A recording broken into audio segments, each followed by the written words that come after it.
Hey, wealth builders, Simon Dixon here, and welcome to episode 62 of Bitcoin Hard Talk. And this week, we're doing something very different. So, normally, I would be going through everything that happened this week in Bitcoin macro and geopolitics.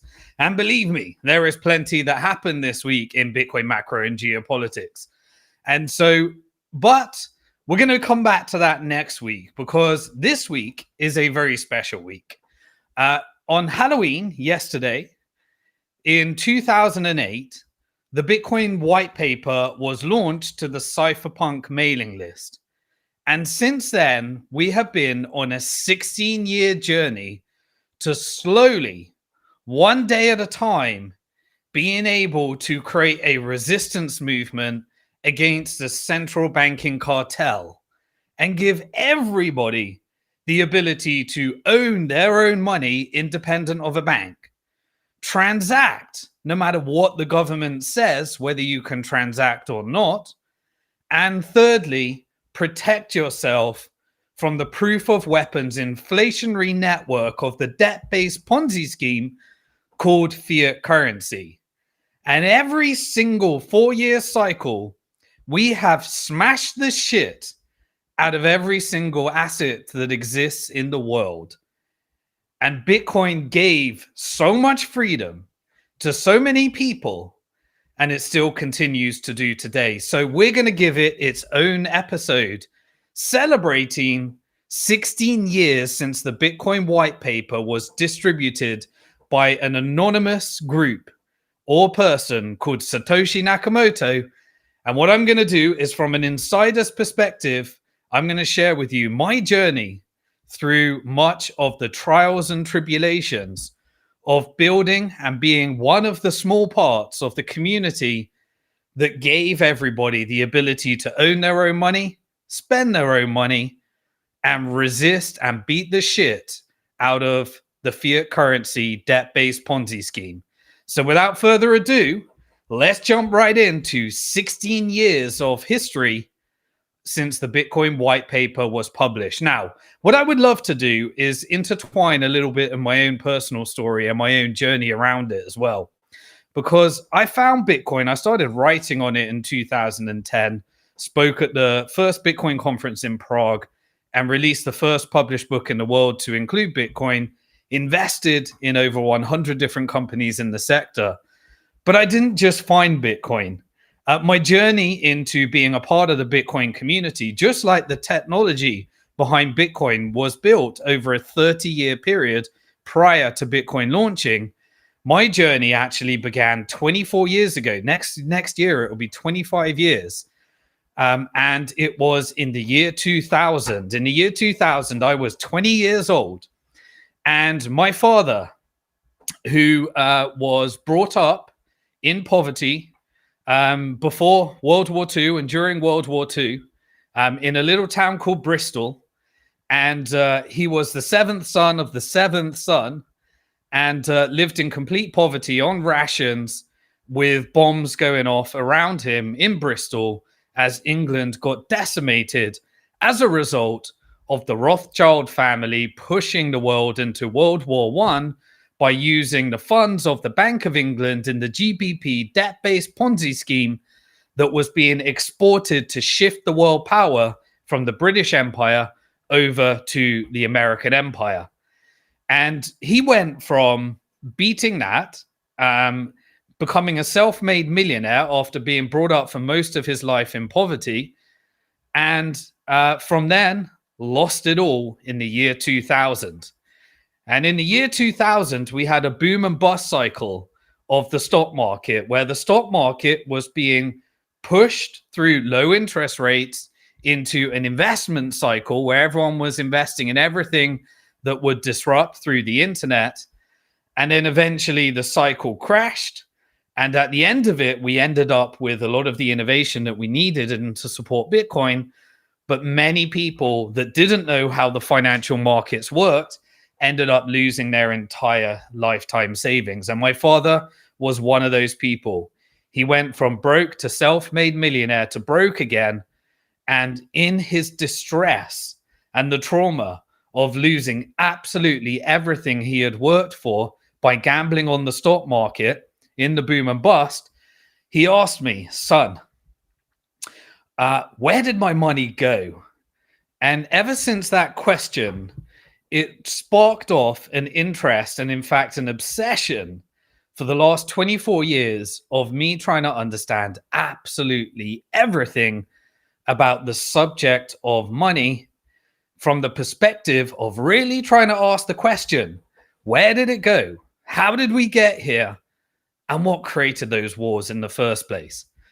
And so my father was one of those people that lost his whole retirement and his pension by not understanding the flow of money, and inspired me to really try and understand the subject. He sadly passed away in 2022. But thanks to his question, it kicked off a journey for me. And so my father is a Bitcoin OG. And through me, his interest and understanding of what happened in money sparked off an obsession for me. So right after my father asked me the question, I decided, where do you learn about money from? So immediately I did what the Proof of Weapons Network tries to encourage you to do. And that is to learn from this very same institutions that are justifying how the Proof of Weapons Network works. And so I studied economics, and then I did a master's in economics, and I was taught everything about Keynesian economics and why the government was justifying deep in debt and inflation. I also learned about classical economics and the quantity theory of money and the money multiplier, and how the velocity of money is what causes it, and inflation is purely a monetary concept. And there was just a little bit of a side class that would teach you about sound money, hard money, and Austrian economics. But the Austrian economics side really piqued my interest, because most of the other side tried to justify why inflation needs to exist and why debt needs to exist. And you could say it was sponsored by the Bretton Woods system of John Maynard Keynes that was created by the Federal Reserve, that ignored all the history of what society used to look like before the Rothschild families funded both sides of all the wars and created central banking as a scam in order to get the government deeper and deeper and deeper into debt and shift world powers and remove the convertibility and check and control on debt away from gold by manipulating the price of markets in a slow multi-decade transition from capitalist constitutional countries over to communism through Federal Reserve, Bank of England, the Bank for International Settlements, the International Monetary Fund, the World Bank, and controlling and taking over intelligence agencies like the CIA, Mossad,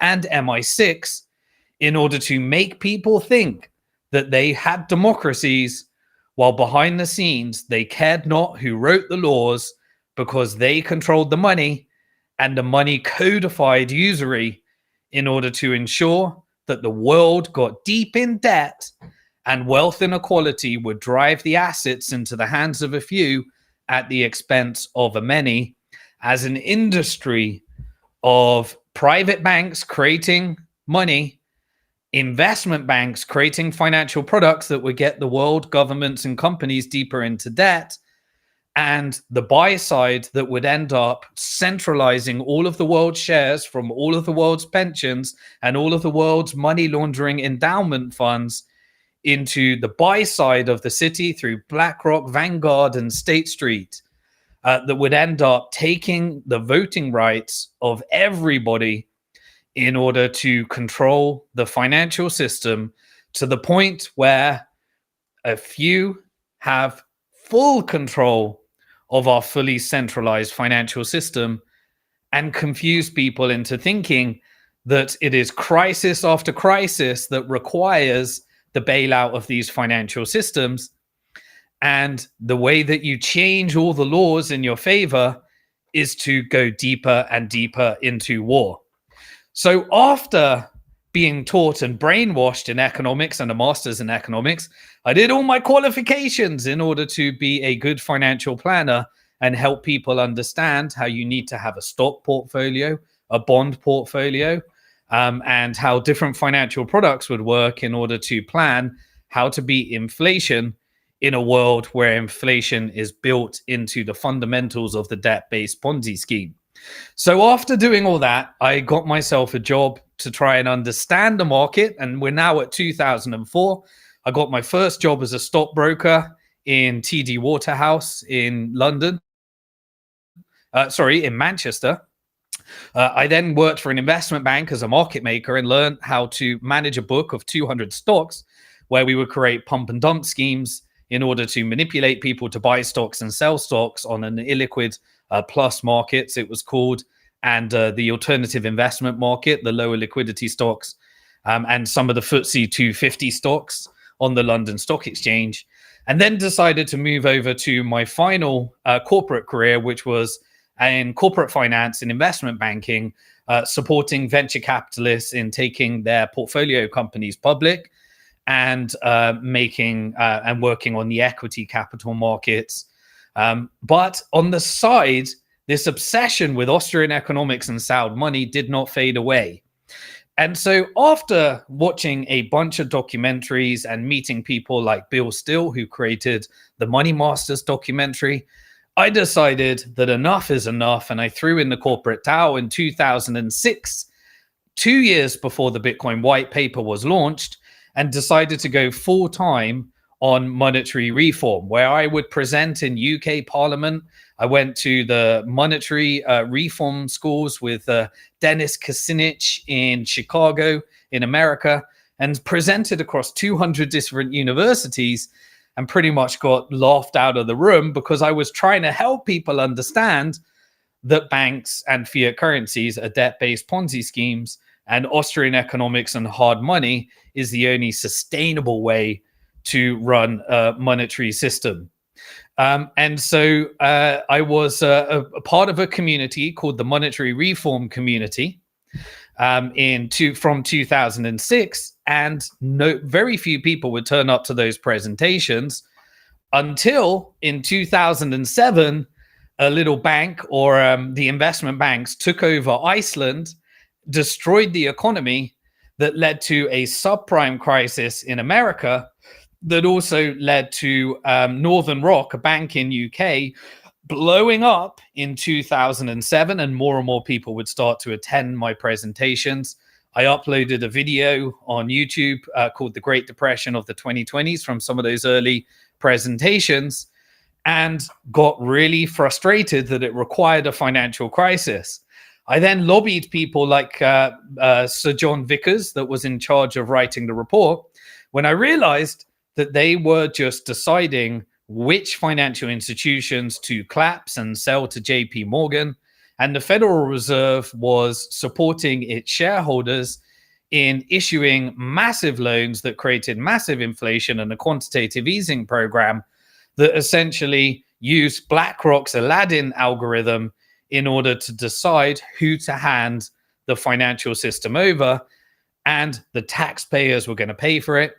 And they rolled over the system and created another debt-based Ponzi scheme that rolled over in 2008 in order to support the Federal Reserve and its shareholders once again. But this time in 2008, I decided that I was so fed up of speaking to politicians that my wife actually said we should create a non-fractional reserve bank so that we can demonstrate to politicians and we can demonstrate how a sustainable financial system worked.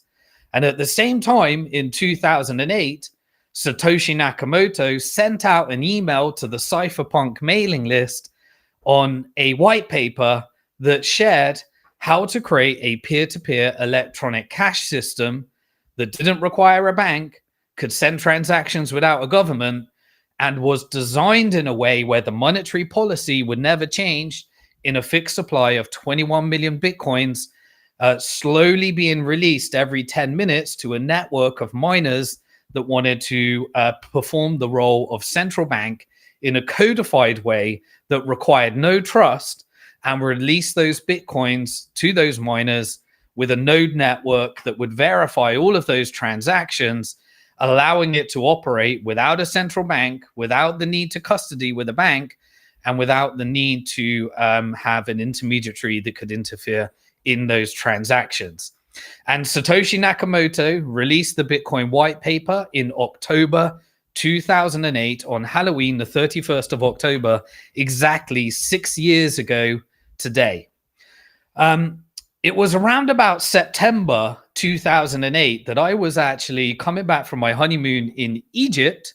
And this was before the Arab Springs, in which there was an uprising in order to uprise against the kingdoms and the monarchs that had been installed by the French British Empire in order to exert the petrodollar and maintain the status quo through American proxy governments to make sure that the Middle East was always in a state of war, so that America and the British proof of weapons network could prop up the demand for their currency through schemes like the petrodollar, that required all of the oil money to prop up the demand for dollar and make sure that there was a constant investment into the American economy and lent to the US government that would then create wars, and then those wars would topple regions, and then they needed treasuries in order to stabilize, and the International Monetary Fund would get all of those countries deeper and deeper into debt so that they could control their dollar reserves, ensure that they printed money to inflate their currencies in order to make sure all of the world's investment went into lending to the US government that would in turn build the largest military industrial complex that would be weaponized by any country that dared to try and enter into a different central banking system other than the Rothschild-controlled Bank for International Settlements. And anyone that tried to go exert outside that system would end up having their government toppled, and that would be replaced with the Bank for International Settlement debt-based Ponzi scheme and IMF debts in order to rebuild their economy by exporting global terrorism around the world and creating all these resistance movements against it. Well, in 2008, as I was coming back from Egypt, on the plane back, there was news. I remember opening up my phone at the time to see that Lehman Brothers had entered into Chapter 11 and it was set to crash, while BlackRock was deciding who Federal Reserve would issue loans to in order to hand over the financial system and roll it over into JP Morgan and various others that were the shareholders of the Federal Reserve, in order to consolidate the financial system smaller and smaller and smaller, much like what happened in 1907 that led to the creation of the Federal Reserve and all of the debt and all of the wars that was created after that. So this white paper came out, and a group of people decided that they would start supporting the coding of it and would become miners as well. People like Hal Finney that sadly passed away. And I believe that the creators of Bitcoin no longer have access to the keys that were mined. But in 2009, in January 2009, the Genesis block was mined, which meant that they bootstrapped this network. Satoshi Nakamoto started mining, and there was no price for Bitcoin. It was just simply a way of sending these Bitcoins and values around the world. And Satoshi Nakamoto would fire up a laptop with CPU, computer power, and every 10 minutes, 50 Bitcoins were rewarded to anybody that wanted to mine.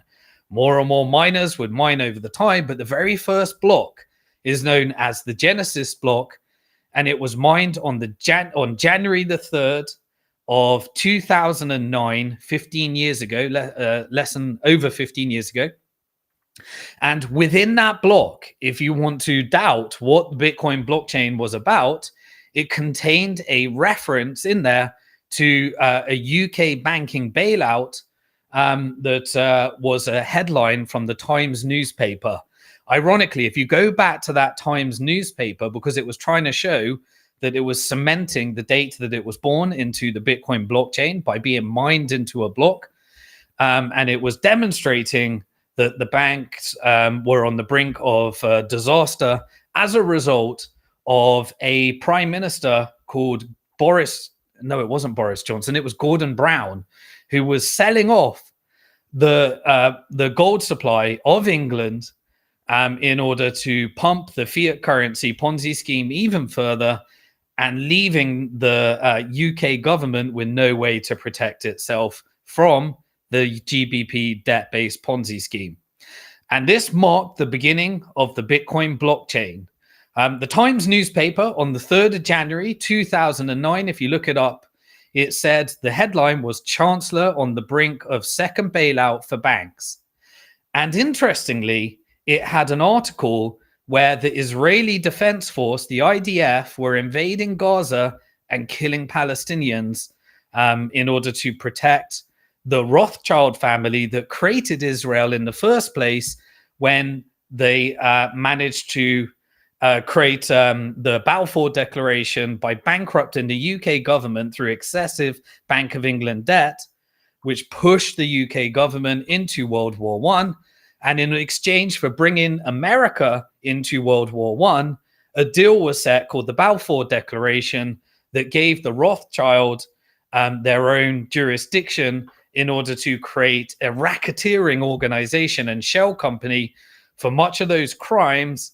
And the proof of weapons network transferred from 1917 to 1948, that jurisdiction over, and Palestine was declared to Israel in exchange for bringing America into World War II. And that led to the World Wars, the Cold Wars, and all of the wars that got America $36 trillion into debt today for the USD proof of weapons network that eventually will likely be replaced by a central bank digital currency for the world using the Bank for International Settlements. And many of the wars that we are being driven to into World War III today, with all the deceit in order to make people think that these wars are about something else other than the debt-based Ponzi scheme called the dollar. Anyway, so in 2010, the first Bitcoin purchase happened. And there was a market where there was, on an exchange that traded Bitcoins with each other for less than $1. I think it was 0.0. I think it was about 8 cents, if I remember correctly, the first price for Bitcoin. But the first purchase and transactions happened in 2010. And this real world Bitcoin purchase occurred because there was somebody on the Bitcoin Talk forum, which is where we all used to talk about Bitcoin. And the name was Lazelo Hanyekes. But basically, he persuaded somebody to buy 2 pizzas at Papa John's, and he would send over those 10,000 Bitcoin if he would make a purchase of those Bitcoins on the card. And this is where we celebrate every year Bitcoin Pizza Day ever since, because of this first transaction. 10,000 Bitcoin was sent, and that happened in May the 22nd, 2010, leading to Bitcoin Pizza Day that we celebrate every single year, because today those pizzas are approximately worth, I think, 700,000 Bitcoin, so 350 million Bitcoin each. $350 million each, 10,000 Bitcoin. And today the price is approximately 70,000. So that's $700 million pizzas. At this time, the vision for trying to create a non-fractional reserve bank, I started at the same time in 2009 before the Bitcoin pizza transactions. The company we incorporated, Bank to the Future, applied with the Bank of England to try and give everybody a bank where people could own their own money without being fractionally reserved, so it wasn't a debt-based Ponzi scheme, hold their funds in custody, allow them to decide where their funds go through a social banking mechanism, we called it at the time, and try and create an exit from fractional reserve banking through non-fractional reserve banking. We applied with the Bank of England, and the Bank of England told us, you have to, firstly, you're not allowed a checking account. you have to deposit $60 million at the Bank of England, but you have to build the technology on top of a clearing bank like Barclays, and they will hold your money, and then they can fractionally reserve it, and then they can hold the reserves at the Bank of England. And you can't have a system where people get to direct the flow. You have to play the GBP Ponzi scheme. And so there was no way within the fiat currency system, after applying for a banking license, to be able to do it. But we tried. We spent all of our savings. And in fact, I got about $250,000 deep in debt trying to create a non-fractional reserve bank at the time. In fact, all of my savings from investment banking, we funded the whole thing for the monetary reform movement. And at that time, we were deep in debt into the proof of weapons network and the GBP debt-based Ponzi scheme, with no real sign of how to escape that as well. And the non-fractional reserve bank that we'd invested all of our savings into to try and show the world that there was a way of exiting the banking system, we were being told by the Bank of England that there is actually no way of doing it. So I was deep in debt. And I was writing my book, Bank to the Future, Protect Your Future Before Governments Go Bust. And we decided that we needed to pivot the business, and looking for a new use case. We decided to, my wife and myself decided to take our last bit of credit card debt, get on a plane to Prague, because a gentleman called Johnny Bitcoin had told me that he'd moved out of his house and sold his house to move into a squat on Old Street with a group of people that were working on Bitcoin core code. And he sold everything to buy Bitcoin and moved into the squat, which can only be described as a crack den, in order to work with a group of people that were building on Bitcoin code and supporting Bitcoin code as well in that squat on Old Street. And the guy that was organizing, that lived there, was a guy called Amir Taki. And Amir Taki was organizing a conference in Prague, and he invited me to speak. So I spoke at the first Bitcoin conference in Prague and purchased my first Bitcoin for $3 when there were approximately 50 to 100 people max in the room. Max Kaiser was there, got to meet him for the first time. And in November 2011, wanted to share my vision for Bank to the Future and launch the book, Bank to the Future, Protect Your Future Before Governments Go Bust, because it became the first published book in the world to include Bitcoin, where I went through in a chapter much of the innovation, and I went through every way that you could transact with each other without the need for a bank. And so in 2011, Bitcoin basically reached parity with the US dollar. There was a big celebration. Bitcoin hit $1. And the big celebration at the time, I can't tell you how many people sold their Bitcoin because they were like, wow, Bitcoin has hit $1. One Bitcoin is worth $1. We are at parity with the US dollar. And so that was a big celebration in 2011 when that happened. So I wrote the book and started covering the different ways that Bitcoin could be used and different ways that you could exit the financial system. And went to the Prague conference and launched Bank to the Future. Now, one of the stories that I shared was a big story that happened in 2011. And that was the financial blockade of WikiLeaks.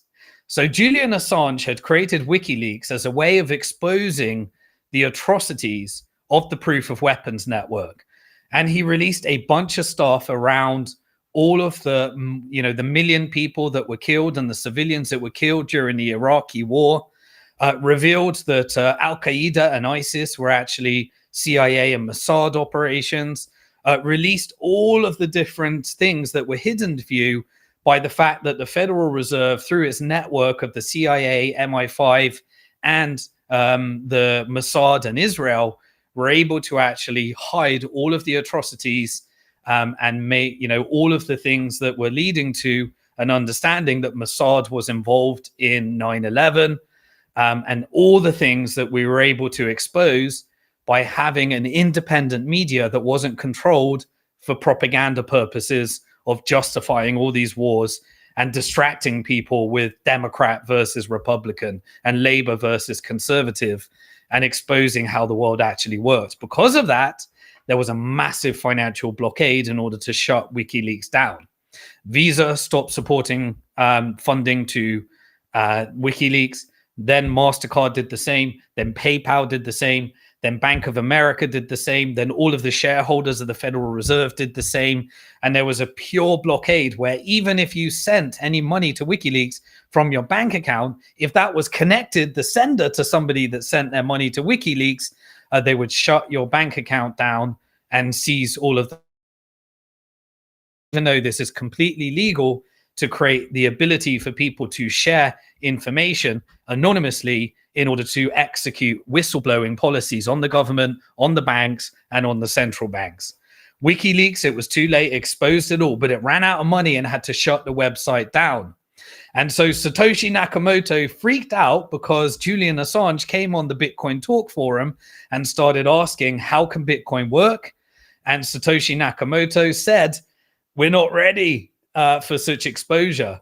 And one of the core developers that had received the GitHub repo of the Bitcoin code in order to release new fixes to the code, Gavin Andresen, said he's going to meet the CIA to explain how Bitcoin worked. And at this point, we didn't hear from Satoshi Nakamoto on a regular basis. He left the project. He left it open source. He left it where anyone could submit a Bitcoin improvement proposal. And he left it in an environment where we could bottom up build it with no connection to Satoshi Nakamoto, which eventually meant that it had its commodity-like features that made it survive through every boom-bust regulatory crackdown, and essentially made it where there was no door you could knock on, no connection to a character, and allowed Bitcoin to become a commodity and achieve its vision by leaving the project. But Bitcoin saved WikiLeaks at that time. WikiLeaks was allowed to transact in Bitcoin. The Bitcoin community sent a bunch of Bitcoin over to WikiLeaks to allow it to continue its work so it could hold our governments to account. And the price of Bitcoin went through the roof. And by allowing people to have peer-to-peer media powered by peer-to-peer currency, WikiLeaks was allowed to expose the government and keep the government accountable for all the crimes and terrorism it was committing, and still does to this day. They obviously came after him. They tried to put a rape claim on him. The intelligence agency had Mike Pompeo, who's a conduit of Trump, try and work for, exposing all the pushback against him for all the Mossad operations he was exposing and all the CIA operations that were being exposed by just allowing people to have this. That even included in the 2016 Trump campaign. Remember all of the Hillary Clinton emails that exposed that Al-Qaeda was controlled by the CIA and it was a fake network to create the fake war on terror for Netanyahu in order for Israel to try and make out that all these terrorist organizations that they were supporting were the Muslims. And then you had these Mossad operations like 9/11 that used Al-Qaeda in order to justify the war with Iraq and all the things that we learned with all the evidence and the Hillary Clinton leaked emails that revealed that few people actually bother to read if you do that anyway. But anyway, at the same time, a guy called Ross Ulbricht, as an anonymous person that was known as the Jed Pirate Robert, created Silk Road that allowed people to engage in peer-to-peer transactions. Now, later that led to a lot of haram activity where people were buying drugs online and all sorts of stuff. But there was peer-to-peer currency with peer-to-peer media and peer-to-peer trade. Those were the foundation and the roots of much of the Bitcoin volume that came. Now, this is where it got a very, very bad reputation because the media network wanted to say that we need to try and shut Bitcoin down, but they didn't understand that the mining network went from CPUs on laptops to GPUs on graphic cards. And then later, around about 2013, we had this big industry in China with companies like Bitmain that ended up building application-specific integrated circuits, ASICs, that allowed institutional mining of Bitcoin, where you didn't have to do it on your laptop anymore or graphics card. And the security behind Bitcoin got bigger and bigger and bigger. And it started being distributed by more and more people that were mining Bitcoin in order to receive the Bitcoin. As it got, the value of Bitcoin grew and grew and grew as it went through the 4-year cycle, where the supply of Bitcoin that were being released halved every 4 years, as was demonstrated in the original Bitcoin white paper. But now we're on 2012. And in 2012, we had the very first Bitcoin halving.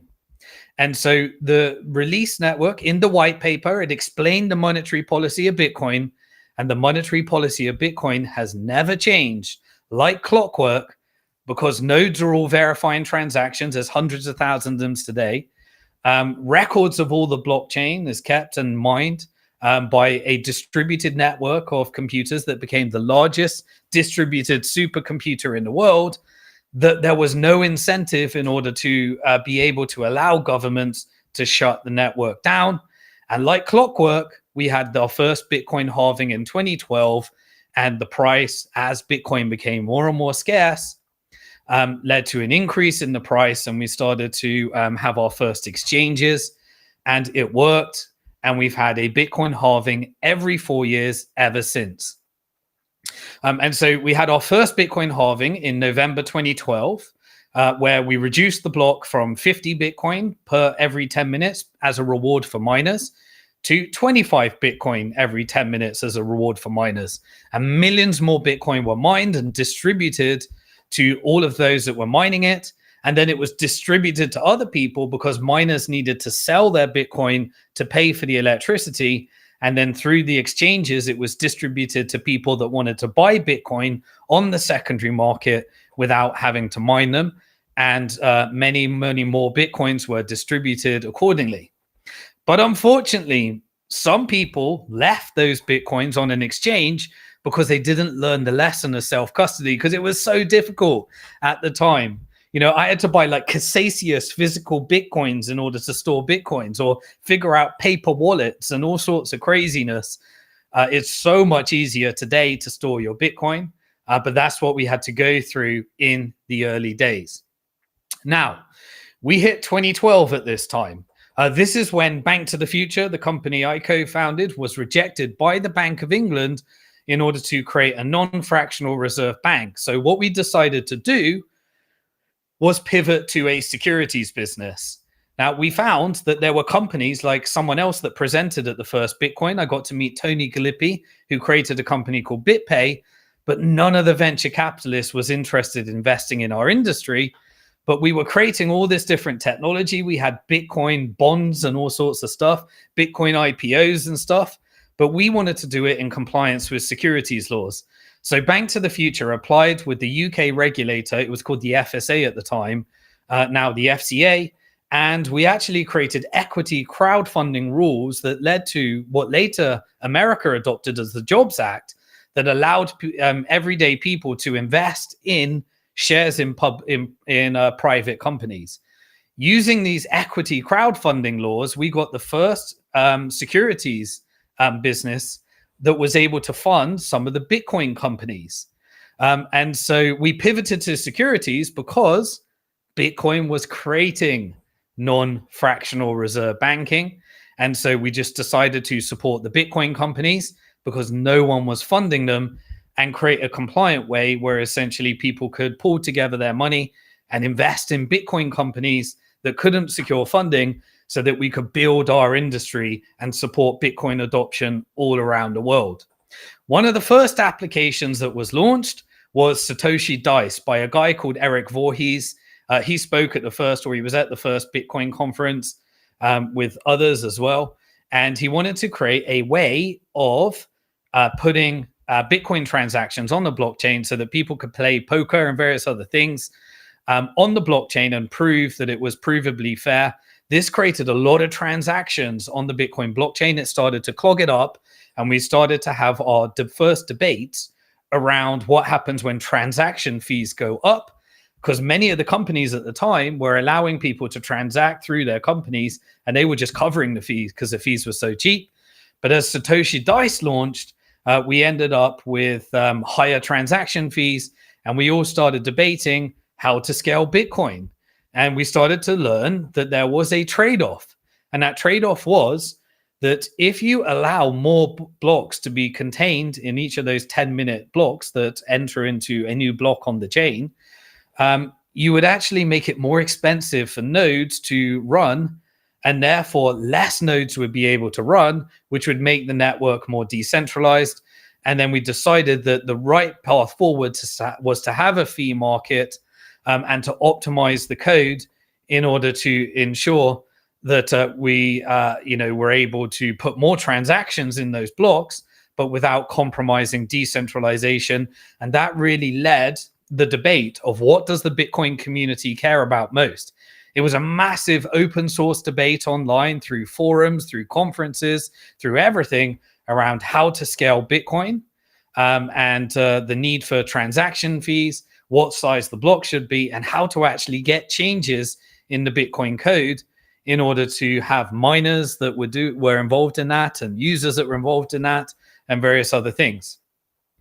But at the time, because it was so difficult technically to own Bitcoin, in 2013, a guy called Jeb McCaleb sold an exchange that was created for Magic the Gathering online cards.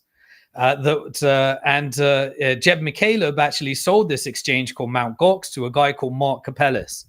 And Mark Capellis and various other people were members of the Bitcoin Foundation that was trying to support the growth of Bitcoin. That exchange, when it was sold to Mark Capellis, it had 80,000 Bitcoins missing that was not disclosed to Mark Capellis. And the technology was a disaster because it was made for trading card exchanges. And as the price of Bitcoin went up, more and more people wanted to buy Bitcoin. As the use case of Satoshi Dice, Silk Road, and all of the WikiLeaks and various other applications grew, the demand for Bitcoin went up. And the only way to buy it was through many of the early companies, like Bitty's instance, that allowed you to get money onto Mt. Gox faster. And then Mt. Gox was the exchange. And Mt. Gox was rubbish, buggy code that kept going down. But almost 70% of the tradable Bitcoins ended up on Mt. Gox in 2013. And it created a massive pump in the price. It even created bots in order to try and make back the money that was WillyBot at the time, because it was missing so many Bitcoin, and then it was losing more and more Bitcoin. It was creating basically the first fractional reserve Bitcoin bank that eventually ended up losing 850,000 client Bitcoin when it collapsed in 2014. But Mt. Gox gave us the price, and it was the price that allowed us to create all these different transactions. But it was based upon missing Bitcoin, and the lesson was learned again that these centralized company are more like banks, where they could have a paper version of Bitcoin, promise to repay you, but if they lost the Bitcoin, they couldn't repay you as well. But we had our first Bitcoin exchanges. There were many more as well, but Mt. Gox was the big gorilla in the room. It faced many, many issues, security breaches, and never disclosed those as well. In fact, it only even paid out. People are still being paid out 10 years later. And because they managed to find, Mark Capellis found about 200,000 Bitcoin under his mattress, those Bitcoin were kept in Bitcoin, and the dollar price meant that they had a 10-year hodl. And in dollar terms, it became out of bankruptcy, hit a multi-billion-dollar valuation, as billions and billions of dollars of those Bitcoin value were locked up in the bankruptcy.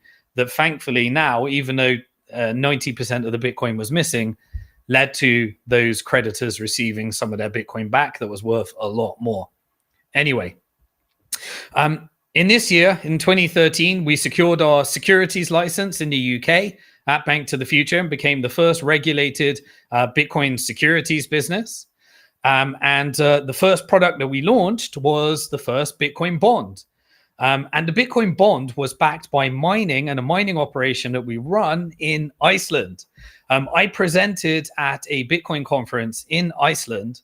Because they were arresting investment bankers, and Iceland was the precursor to the 2008 global financial crisis, when the investment bankers created more debt than many times more debt than the entire economy. They were very receptive to Bitcoin at the time.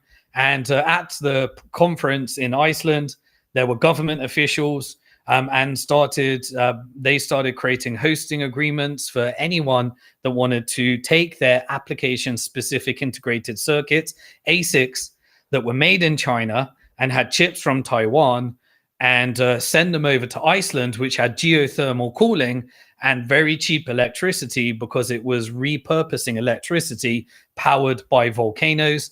That gave us a competitive edge, and we raised finance through Bank to the Future for those that wanted to put a Bitcoin bond in their retirement plan. And we started paying out daily dividends in Bitcoin, backed by Bitcoin mining, backed by volcano power. And we launched that first Bitcoin mine, and we paid out thousands of Bitcoin to all of our investors in Bank to the Future. And we made many of them wealthy because they kept their Bitcoin on Bank to the Future. And some of them still have it on Bank to the Future to this day, which led to a massive amount of wealth as Bitcoin grew.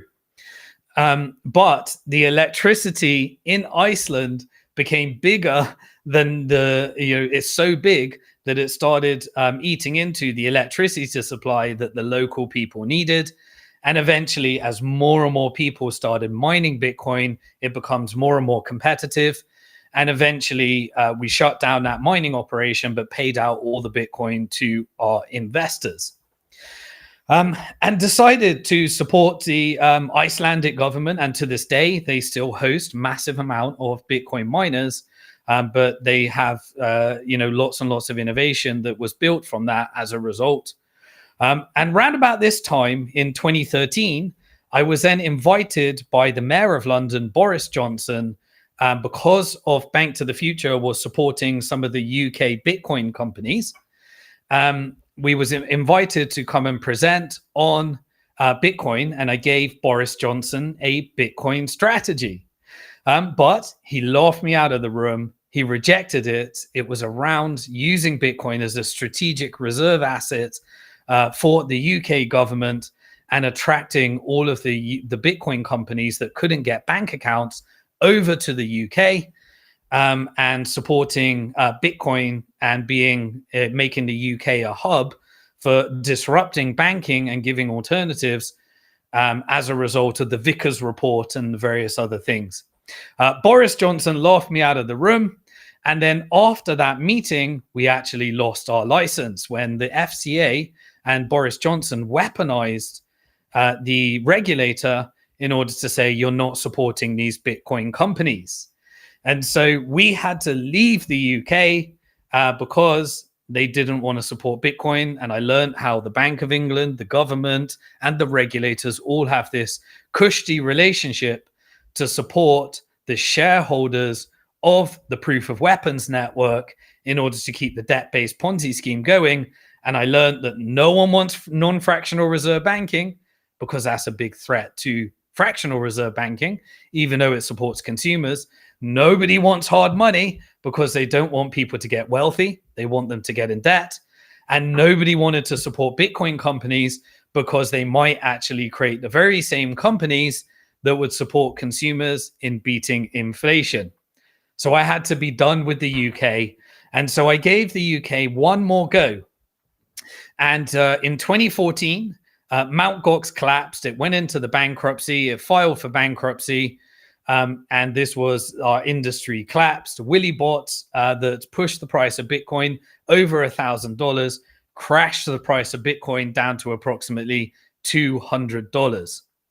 At this time, decided that because the UK wasn't supporting it, we would, at Bank to the Future, create the first Bitcoin venture capital fund.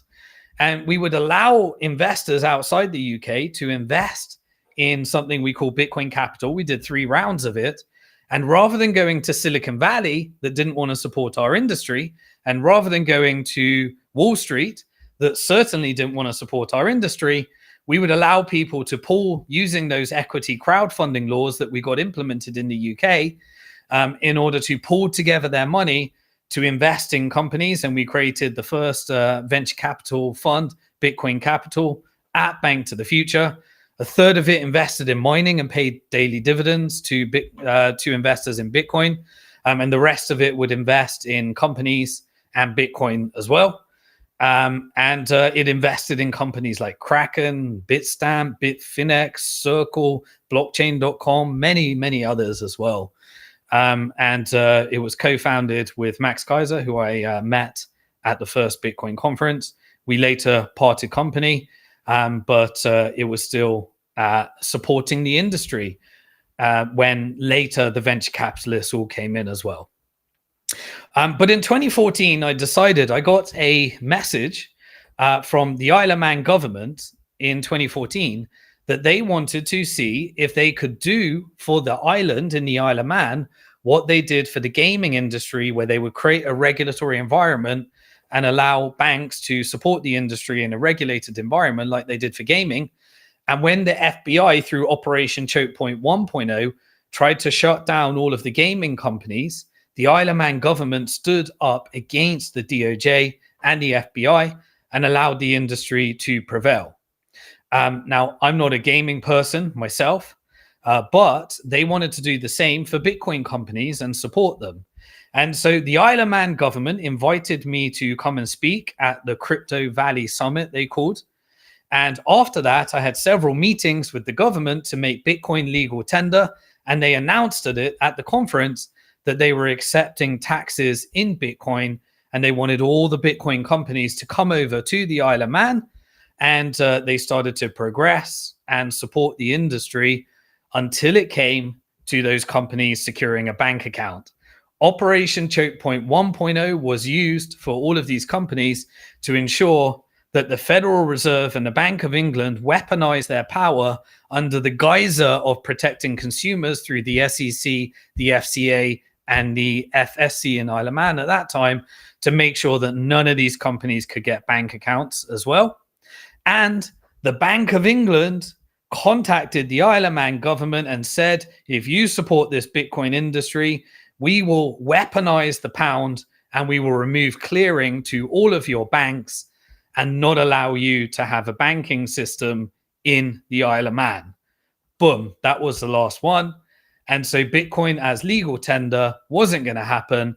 And so I gave up on supporting governments. I gave up on trying to get monetary reform through and just went full-blown focused on building the system from the bottom up, supporting Bitcoin companies, and creating all the innovation that we needed using Bitcoin, and just left the UK at that time.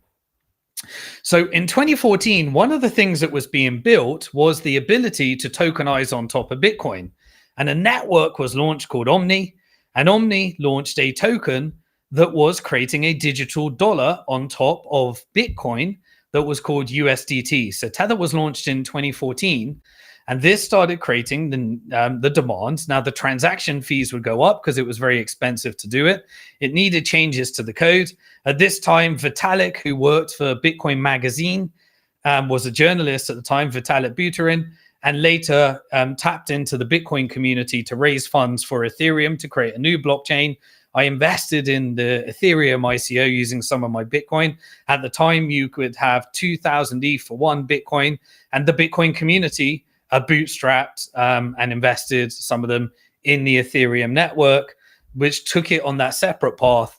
And essentially, Ethereum did a lot of stuff that would optimize for that use case. But now we're around about 2015. And in 2015, the scaling issue became bigger and bigger and more prevalent in people's minds. More and more people wanted to build on top of Bitcoin. Tether created lots of transactions, and people wanted to send stable coins and digital dollars. And later, Bitfinex ended up acquiring, Tether through their group of companies as well, in order to allow people to arbitrage between exchanges, so that when you needed to get dollars over to an exchange like Kraken, for example, from an exchange like Bitfinex, you could then just send Tether across. It would be backed by dollars. It would invest in treasuries. And then those excess reserves, as the treasuries would pay a coupon, could be invested in Bitcoin and Bitcoin mining and support the growth of the industry. And it took ages. No one was interested at the time. For years, there was only like, $5 million a market cap. But eventually the use case prevailed and the stablecoin industry grew and grew and grew into a multi-billion-dollar industry. But in 2015, we started having these different versions of Bitcoin. So developers like Mike Hearn would come along and say, we need to increase the block size. And you had Bitcoin Classic and Bitcoin XP and different implementations that would be bootstrapped in order to look at different scalability solutions. It became apparent that it was very, very hard to fork Bitcoin. And if you did fork Bitcoin, because it's open source code, it would lead to the creation of a new coin. And the creation of that new coin wouldn't be Bitcoin. But in 2015, we had the big Bitcoin block war debate. And essentially, this started to hit peak. I was at a few conferences like the Hong Kong Agreement, where people were saying, well, we'll implement something called segregate witness that would put the signatures outside of the block, which would essentially increase. I don't want to get too geeky, but it was agreed that that would be the solution. And then maybe they could explore getting consensus on a block size increase. But we had this massive debate around the block size. And really, I would say this is when it was formed that it was impossible to reach consensus on Bitcoin unless the changes were really, really needed. And this laid the foundation for Bitcoin distinguishing itself from all the shit coins and everything else that was around it that would essentially change, and then you couldn't rely upon it, and it was connected to a person. But this really laid the foundation for Bitcoin's commodity-like status. And even when very influential people like Jihan Wu, that was the founder of Bitmain, that was creating most of the ASICs, and Roger Ver, that was investing in many of the different Bitcoin companies that we invested in through Bank to the Future as well. And someone like Craig Wright would come out and say, I am Satoshi. Suddenly, even when they all got together, and one of the largest VCs in the industry, like Barry Silbert, would lobby all the companies like Coinbase and Kraken and everybody and try and co-opt them into increasing the block size in order to keep the fees low because their businesses relied upon it. We had this massive demonstration that nobody controlled Bitcoin. Even all the miners in China came to the Hong Kong conference. And even though, however large the force was, they just couldn't control Bitcoin. And even when we had threats that they were going to fork off and create their other Bitcoin, and we had this massive attack where it looked like Bitcoin Cash, this other alternative, was beating the price of Bitcoin through manipulation on the BitThumb exchange, through money in South Korea. As more and more South Koreans started to enter the market, we just demonstrated that there is only one Bitcoin. There is only 21 million Bitcoin, and Bitcoin is a unique freak thing that nobody can replicate. And you can go and fork it off and create Bitcoin Cash or Bitcoin SV, but you get crucified. And it was more and more centralized, and there was only one Bitcoin. So with that, Bitcoin Capital and Bank to the Future funded many of the companies and started supporting global adoption of Bitcoin. So some of our early investments, and I invested through Bank to the Future like everybody else. We invested in Kraken, we invested in Coinbase, we invested in Circle that created USDC eventually. We created Bitstamp that became the first regulated exchange in Europe that was later acquired by Robinhood. We invested in Robinhood, Bitfinex, blockchain.com, Exodus, which created a wallet, BitPayzer that was driving Bitcoin adoption across their various regions in Africa, Bitso that was supporting Bitcoin adoption in Mexico, RTM that was supporting Bitcoin adoption in Venezuela and Argentina, Brancus that was supporting adoption across Indonesia, BitMari that was supporting Bitcoin adoption across Zimbabwe, and many, many others that we were able to support through Bank to the Future and really bootstrap and build this industry as it became bigger and bigger and bigger and bigger. And at this time, I was presenting at a conference in Australia, which was run by the banks, and I spoke at a conference in New York that was run by American bankers. And this is when the next attack vector happened in Bitcoin, when they tried to say that Bitcoin's not important, it's all about the blockchain. And so everyone was perpetuating that Bitcoin is a rubbish shitcoin Ponzi scheme, but the technology behind Bitcoin is amazing.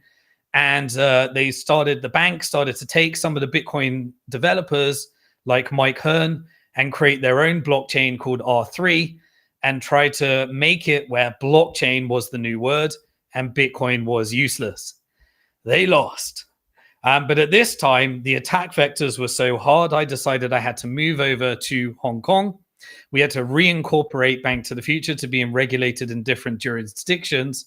And an investment bank called Jefferies came to me and said, we're supporting Blythe Masters, who was the creator of the credit default swap that blew up in 2008 from JP Morgan.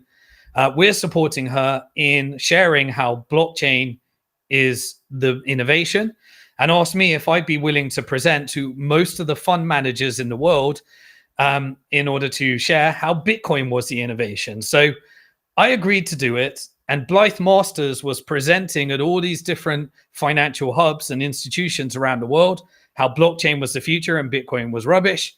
And I was presenting how you need Bitcoin for blockchain. And the only blockchain that really matters is the Bitcoin blockchain. And Bitcoin is a resistance movement against central banking. And so I presented at many fund managers that were managing much of the wealth around the world. I presented in Tokyo, in Singapore, in London, in Hong Kong, in Boston, in New York, in San Francisco, and started making sure. Now, what happened at that time after that is that many of these fund managers were like, holy crap, I like Bitcoin. I'm going to buy it for myself. But they couldn't put it in the fund because there was no regulated way to hold it in a custody mechanism that was compliant with their governance structure at these financial institutions. So they started to buy it, but their fund couldn't buy it. Then, the institutional side of the industry started to get into Bitcoin on a small part, but most of them were dabbling around in blockchain. So round about this time, it hit 2016. And in 2016, we had our second halving. And so we went through our first halving in 2012. And now in 2016, like clockwork, as per the code, as per the design of the Bitcoin white paper, the second halving reduced the block size from 25 Bitcoins every 10 minutes to miners to 12.5 Bitcoin for those miners. Now, what happens? The Bitcoin price reacts to the supply and demand economics, and more of the hard money Austrian economics really was showing that Bitcoin was creating this bottom-up movement that was really eating away at fiat currency in a small and smaller, as a small scale, but was creating Austrian economics and hard money on a blockchain through free market adoption. And it was just getting bigger and bigger and bigger. Now, round about this time, one of the exchanges, Bitfinex, was hacked for 119,000 Bitcoin. And I remember the pain of Mt. Gox and how much it set our industry back.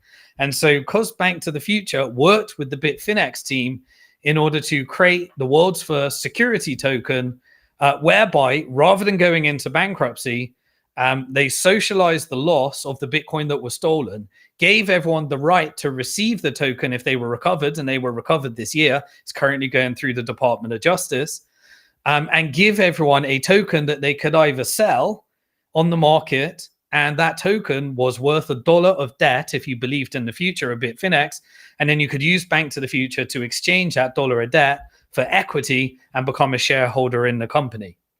$72 million was the size of the whole based upon the price of 119,000 Bitcoin at the time. And we created the first process while Mt. Gox was in bankruptcy for 10 years that recovered within 9 months. And those shareholders, we still have them. We created a secondary market on Bank to the Future later that took the price that, the token went to about 30 cents and the equity went up to a peak of about $16.50 per as well. And they paid out much of their profits and dividends to shareholders, and eventually the Bitcoin was recovered as well, based upon a few other things that happened. But we proved that by using free market mechanisms rather than the bankruptcy process, we created probably one of the most profitable recoveries from a hack and a bankruptcy process using a token that was created on top of Bitcoin as well. Now, this led to the recovery, and Tether started to get real adoption. There was real adoption in Bitfinex, and one of the customers that was using Tether because the exchange couldn't get a bank account was a client called CZ, who created an exchange called Binance based upon his experience for working at one of the Chinese exchanges, OKX. And by having just fully crypto to crypto exchanges, Tether became the lifeblood, because as Binance grew and grew and grew and eventually became the largest exchange in the world, it was backed by Tethers, and Bitfinex became the bank, for the industry. And Binance just went explosive growth through the roof. And then the bank started to try and shut down the bank accounts behind Tether. And we had this craziness as the industry became a bigger and bigger and bigger industry as a result of that. But now we're on 2017. And in 2017, I was presenting in China. I did at this time, after the tour of all those different regions, I presented across 18 different provinces in China, because the Mandarin version of my book sold a lot more copies than the English version. And many, many people in China got into Bitcoin as a result of Bank to the Future, Protect Your Future Before Governments Go Bust. But now we're in 2017. And the block war debate is getting scarier and scarier and scarier. But the industry reached consensus through free market mechanisms. There was a thing called a user-activated soft fork that would threaten the miners if too many of the miners colluded in order to increase the block size. And what we needed to scale Bitcoin without forking it off and increasing the block size was implemented. And in 2017, while I was on stage at a conference in China, segregated witness was implemented, and we had the Bitcoin Cash hard fork. They went in their own direction, and Bitcoin just was able to take its community with it. And those that were looking at bigger blocks went off to the Bitcoin Cash community. And it turned out that there isn't 42 million Bitcoin through a hard fork. Bitcoin survived. We went through the 2017 pump market.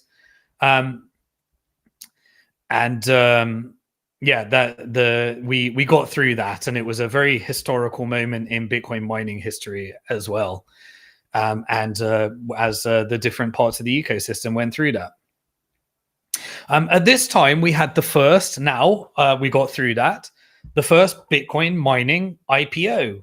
And so we invested in Bank to the Future in a company called Bitcoin Group that tried to IPO a mining company in Australia in 2014. But the ASX, the regulator in Australia, rejected it, saying that you couldn't model Bitcoin as the main reason.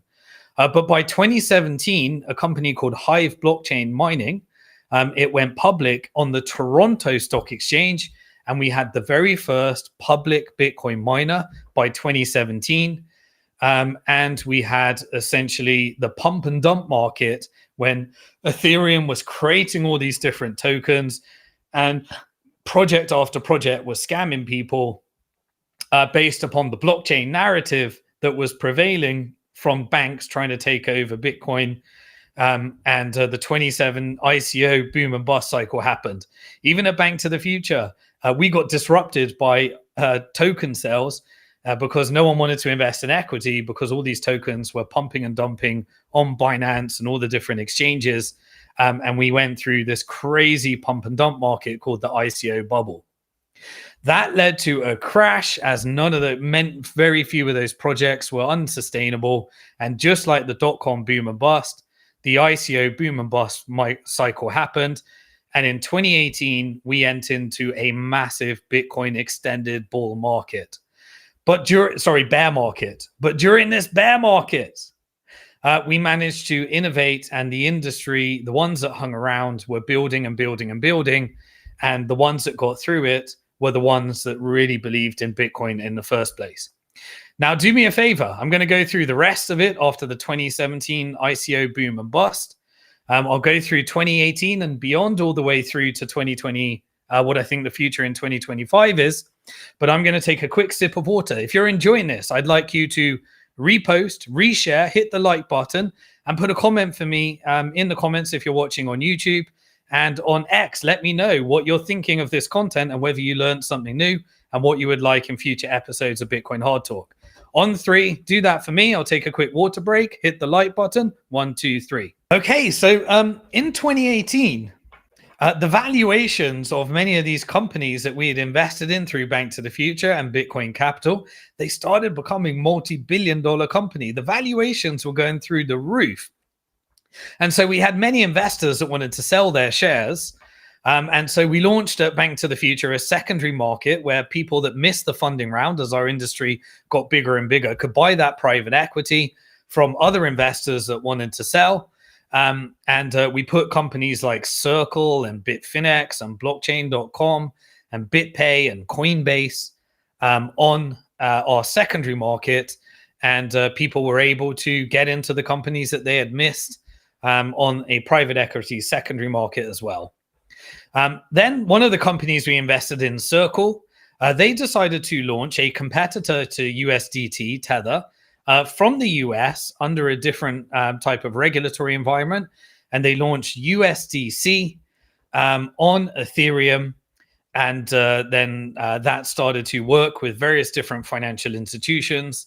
And Circle became this very large company based upon USDC as well. And that was 2018. Now, what happened in 2019? Well, now we had segregated witness on Bitcoin.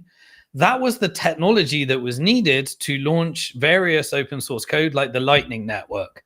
And the Lightning Network was what was known as a layer 2. And the theory was that you could lock up some Bitcoin on layer 1 and then create another network on layer 2 that would allow you to send instant Bitcoin transactions for a fraction of the fee that was later used by El Salvador in order to support Bitcoin adoption for micropayments when you classify Bitcoin as legal tender, so that there are tax benefits and you don't have to incur tax when you're spending your Bitcoin. But in 2019, we got the Lightning Network launched and it started to grow slowly. It is still getting adoption. It's not been the fast type of network, but there is a mountain of innovation that is now happening on top of Bitcoin. And Lightning Network at least allowed and bootstrapped cheaper, faster transactions. And it got launched and allowed all of the layer 2 innovations and solutions that still to this day are being innovated in order to support Bitcoin scaling and microtransactions as well. So it started to get traction in 2019. And at this time, I launched a video series called The Great Depression of the 2020s. And what I wanted to do is, everyone was kind of saying to me, Bitcoin treated me very well. It gave me complete financial freedom. I was advocating for Bitcoin all of this time. It allowed me to exit the proof of weapons network. And essentially, because my father asked that question in 2000, his pension was replenished through Bitcoin, and he never had to worry about money ever again as a result of Bitcoin. And it gave me intergenerational wealth that I could never imagine was possible, just because of the monetary policy of Bitcoin was so predictable as well. And so many people started to criticize me, saying, it's too late. I've missed the boat. The price of Bitcoin's too high. They would say that to me when Bitcoin got to $1, when it got to $10, when it got to $100, when it got to $1,000, when it got to $10,000, when it got to $74,000. The same would be the same.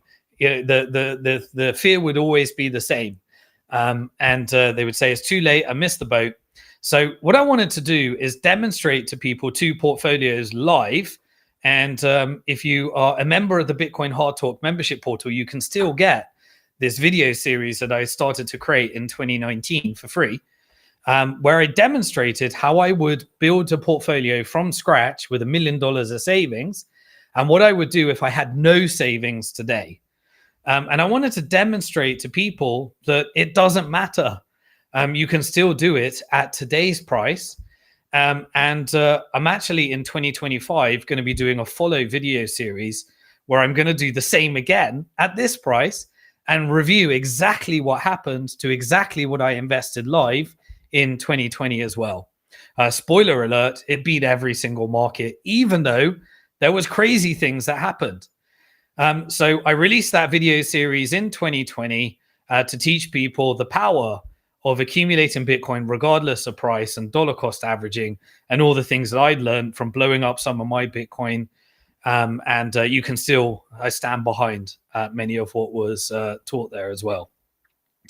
But in 2020, around about this time, we started to get the birth of what later became known as crypto yield. It actually started because Bitfinex created a peer-to-peer market where you could lend people your Bitcoin that wanted to borrow it in order to create short trades on Bitcoin. And they created this market that put together people that wanted to pay interest for your Bitcoin. Then it became collateralized through a margin call. So they created the ability to short Bitcoin for speculators and traders. But that later grew through a company called Salt. And then we had copycats like Celsius and various other companies. And in 2020, we had this, in 2019, the birth of this industry of people receiving yield on their Bitcoin, locking it up, which led to an industry that blew up later, as we cover through more. But I'd say in 2020 now, this after Blythe Masters failed in taking down Bitcoin, and many people, we started to get that early institutional adoption. At this time in 2020, we started to get a massive amount of institutional adoption. At this time, we had the birth of companies like MicroStrategy that were sharing, getting into Bitcoin as a treasury management strategy as well. We also got companies like Square that was founded by Jack at Twitter, and would then start to use it as a Bitcoin company as well. And we just started to get more and more investments and treasury management. We then started to get this wave of banks that would support Bitcoin, like Silvergate and Signature and Silicon Valley Bank as well, because there were these Silicon Valley Bitcoin startups as well. And Facebook copied the experiment of stablecoins and launched the Libra project in order to create what would essentially be a non-fractional reserve bank, using the largest social network in the world, which got a massive amount of pushback and was never able to launch. And then Facebook sold what they created to Silvergate, and then Silvergate created a network of 24/7, banking that would support crypto companies that needed access to banking as well, and created a network where Kraken and various other exchanges could all integrate into each other. And we had this network based upon blockchain technology that would allow for exchanges to have access to banking in real time through Silvergate Bank, that was then copied by Signature and various other ones. Now we're moving into 2021. In 2021, Bitcoin reached its new all-time highs. And this was when El Salvador announced at the Bitcoin conference that they're going to make Bitcoin legal tender, and President Bukele put together a Bitcoin sovereign strategy. And this sovereign strategy, using Bitcoin as legal tender, created one of the biggest shifts in a country that you have ever seen.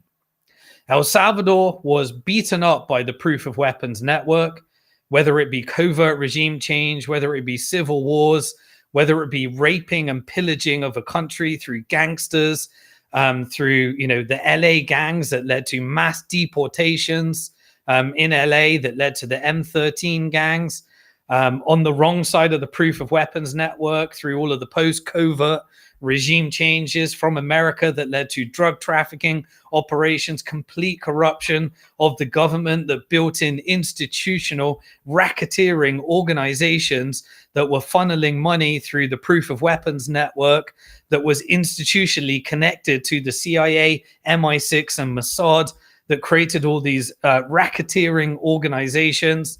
And President Bukele decided to create his own political party, got into power, stamped out the corruption, said no to the International Monetary Fund that got El Salvador into funding both sides of civil war, got the country deeper and deeper into debt, destroyed its currency, ended up removing its local central bank, depending upon the dollar and the Federal Reserve for its monetary policy, and deep and entrenched into the Rothschild Bank for International Settlements network that destroyed its currency and got it deeper into IMF debt.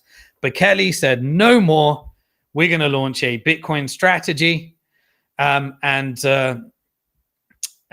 basically became the first country in the world that actually did it and stood up to the IMF and stood up to the Bank of England and transformed the country, and using a Bitcoin strategic reserve asset strategy and throwing out all of the corruption in the country. So my attempt to do it in Iceland that ended up with a mining industry, my attempt to do it in the UK that ended up, eventually they ended up putting together a regulatory environment for Bitcoin, but they weren't ready to do it, that led to them taking away our license, that led to me trying to support Isle of Man, that led to the Bank of England on the Proof of Weapons network threatening the Isle of Man and holding the island to ransom, basically got implemented in El Salvador, and El Salvador got to transform its country. Bitcoin hit new all-time highs, and then the IMF, the Federal Reserve, went through its normal, as it did in the 20s and 30s, pump and dump scheme in order to wipe out all of those banks and take over the banks that it needed to, and use regulatory corruption to allow Ponzi schemes like Celsius, which was an Israeli shell company, and companies like FTX, which was a money laundering organization for the Democrat Party, political contributions, Ukraine, and all sorts of stuff. Being able to get meetings with Gary Gensler from the SEC to take the industry down, make it look bad, and execute Operation Choke Point 2.0, which happened later as we go through this. I went to meet President Bukele shortly after. I gave a retirement plan strategy.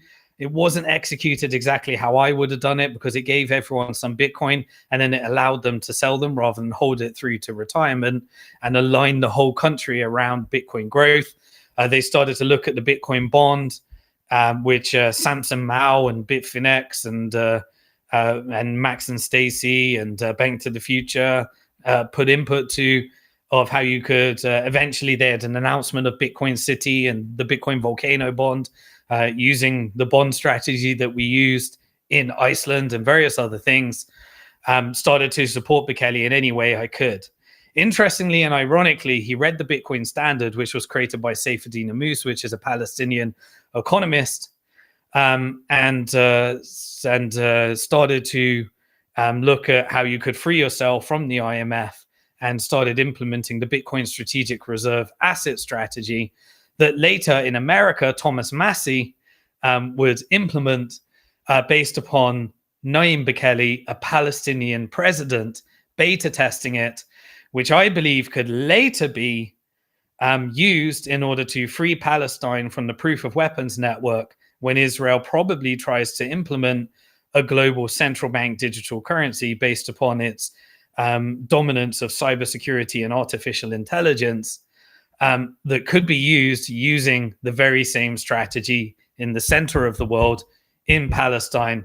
I'd love to see the Proof of Weapons network go head to head with the country utilizing the full power of the Proof of Work network and showing what could be done side by side. Anyway, this is when I incorporated my company that I later launched on simondixon.com, in El Salvador to try and support the growth of the Bitcoin industry in El Salvador, and launched the BitcoinHardTalk podcast around about that time. and incorporated the brand, the Bitcoin Wealth Builder, which I'll be launching in 2025 to support people in making sure that they're on the right side of these changes as we move to a world of Bitcoin, AI, and central bank digital currencies, alongside Bank to the Future, which has a multi-regulatory structure in order to be able to offer its services across the world as well. So anyway, in 2021, after this, we had a massive wave of Bitcoin mining companies that would then go public and created this very buoyant Bitcoin public company sector as well.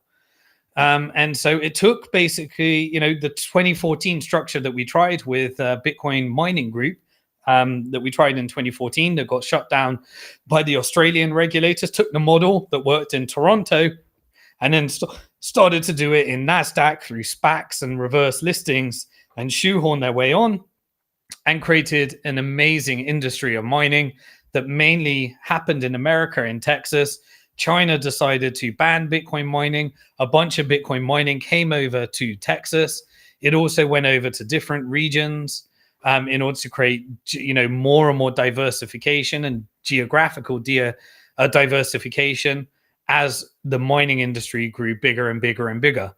One of our portfolio companies came off the Bank to the Future secondary market and went public on NASDAQ, which was Coinbase. And in the pre-IPO market, our investors were rewarded because the pre-IPO market was at a $100 billion valuation.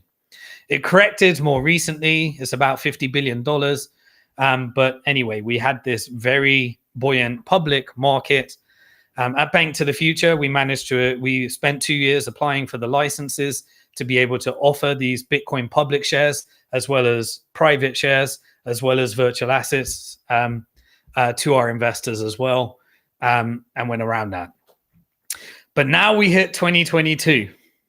And in 2022, we went full blown into the bear market.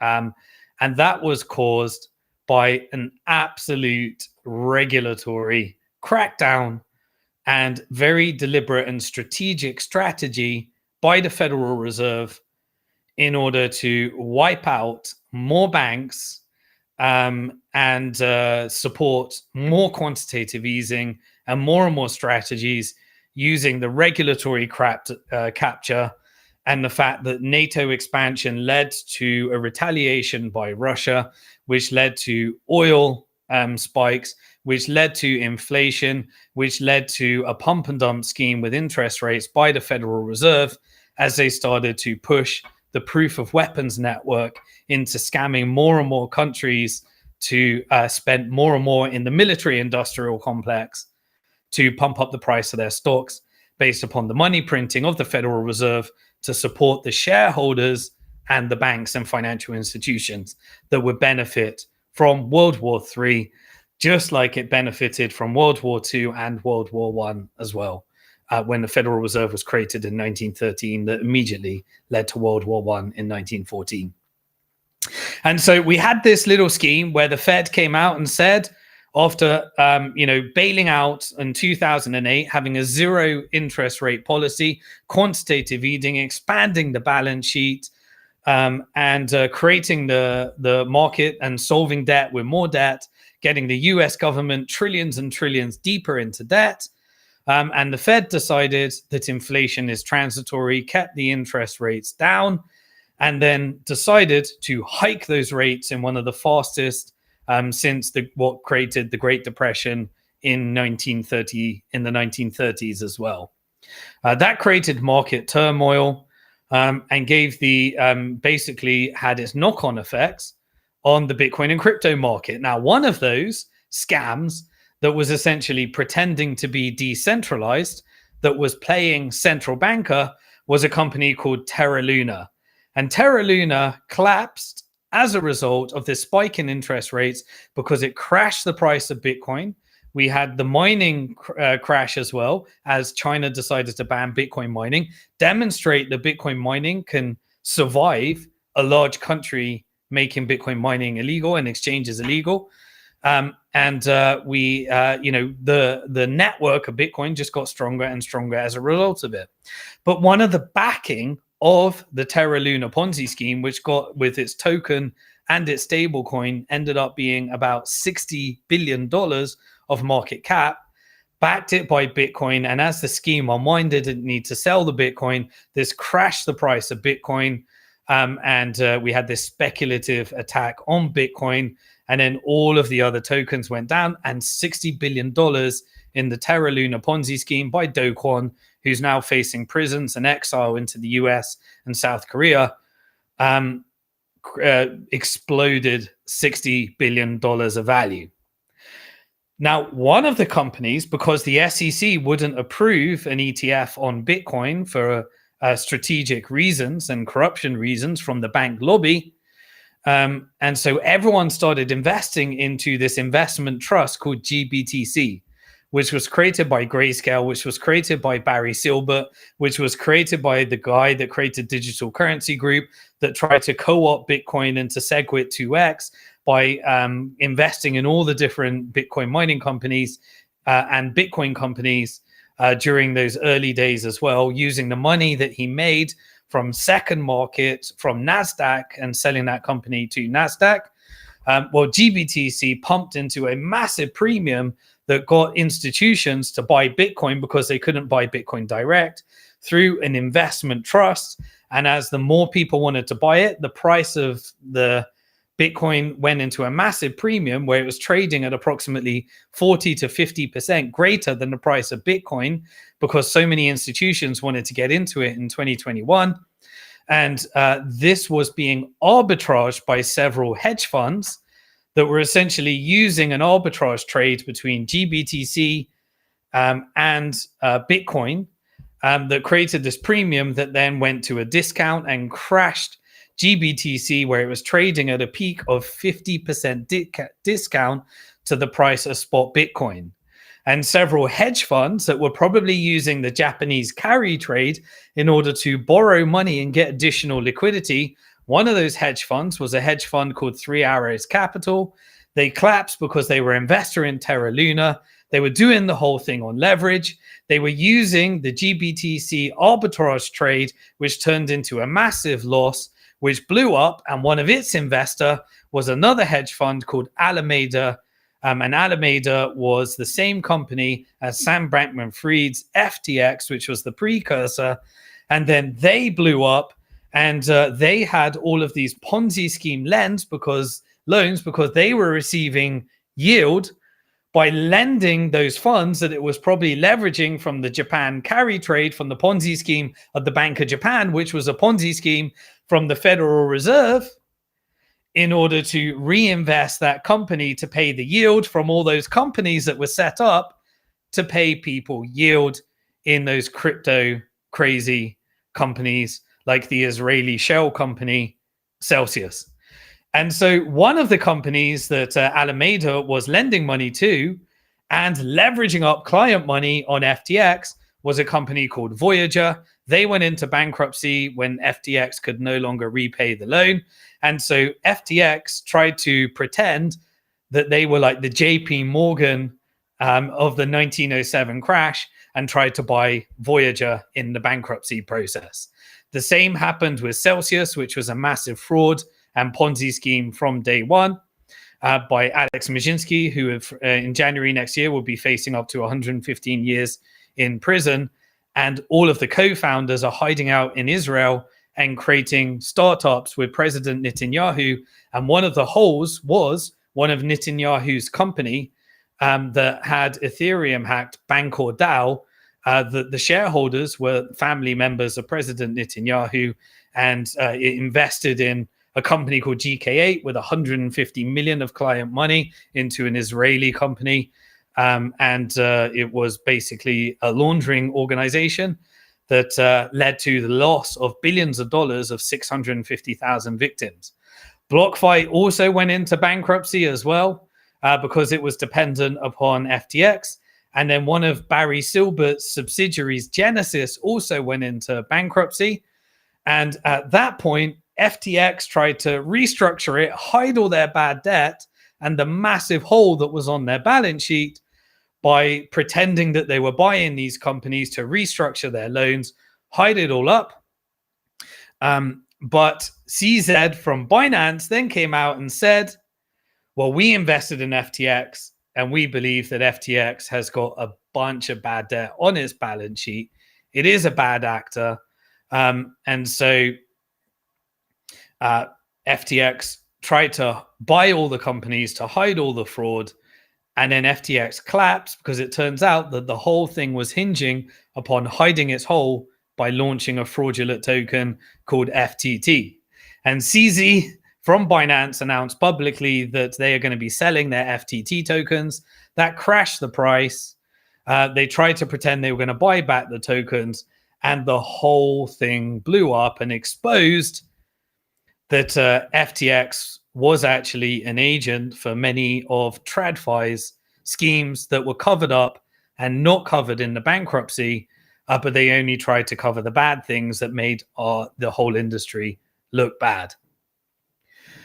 And so it turns out that in revenge for that, because Sam Bankman-Fried was buddies with Gary Gensler, their chairman of the SEC, and because some China companies were laundering money through it and making blackmail operations, and because the Democrats were laundering money that made its way back to the Ukraine proof of weapons network, and because Republicans were engaging in political finance and bribery, they dropped all those charges and they charged Binance with money laundering.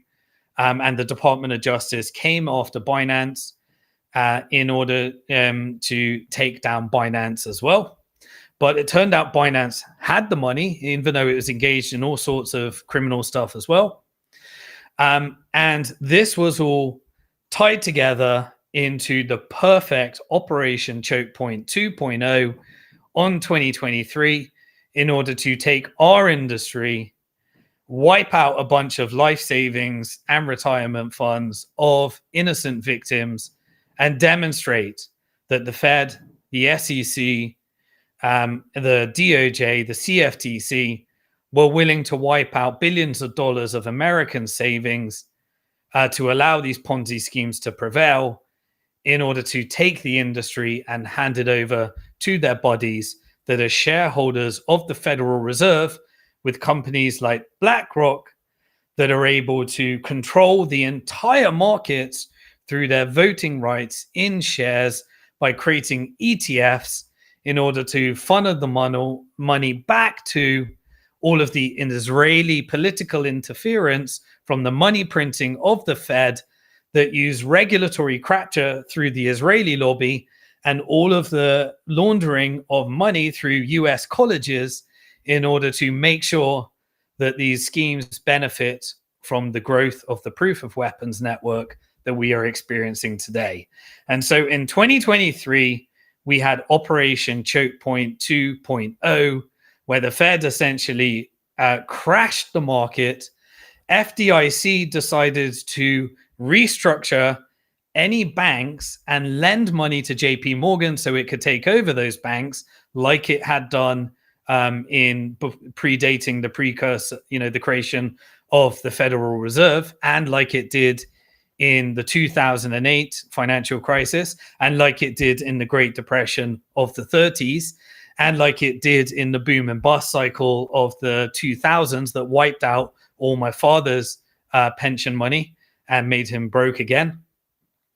And like it did in 2023 with Operation Choke Point 2.0, when it crashed Silicon Valley Bank and all of the crypto-friendly banks.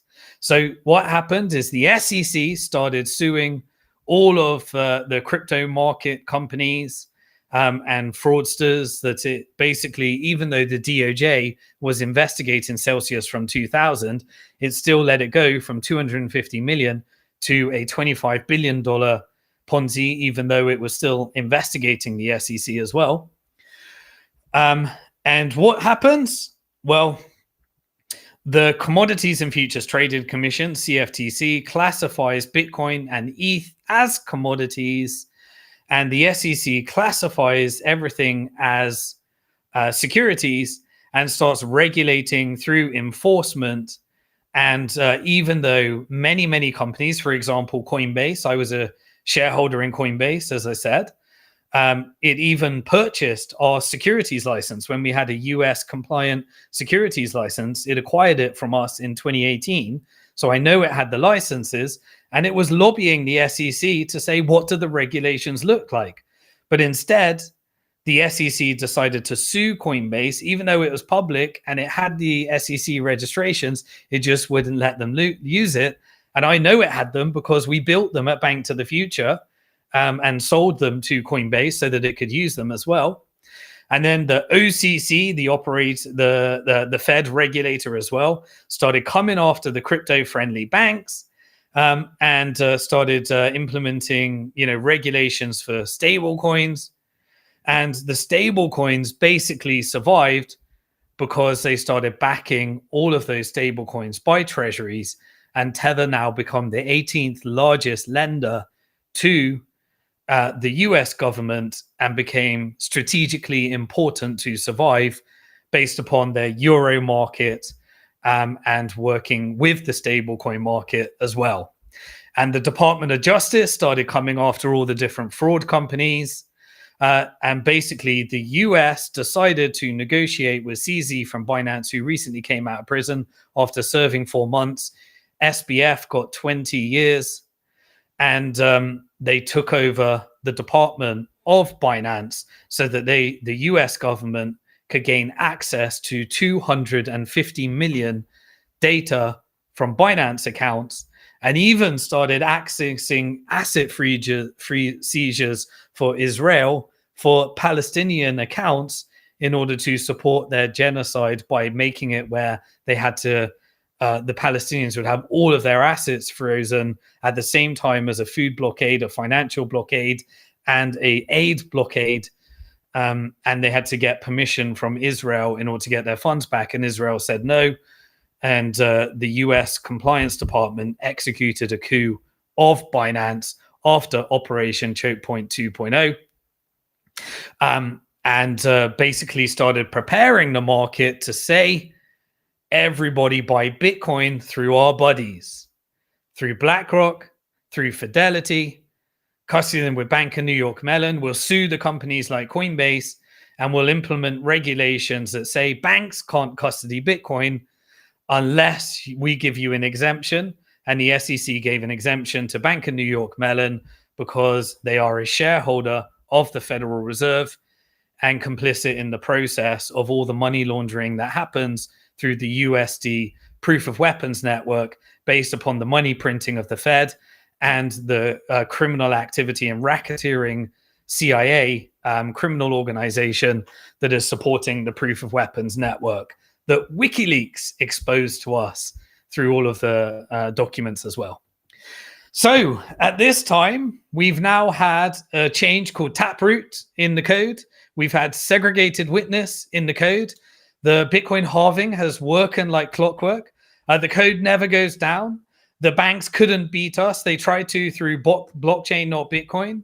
And instead, they joined us. And at this time, we started having public companies like Coinbase. We started having the banks that wanted to, the regulators were going to support in taking over the centralized part of the industry. But the decentralized industry worked, never stopped. And everybody could still self-custody their Bitcoin, spend their Bitcoin without permission from a government, without a need for a bank to hold it. And it beat the shit out of every single asset class based upon the supply and demand and stock to flow ratio of the 4-year cycle as it was designed. These larger and larger mining companies grew.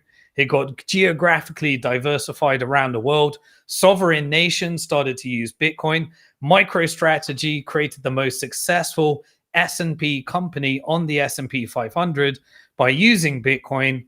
And people started to build on top of Bitcoin because we got changes like Taproot.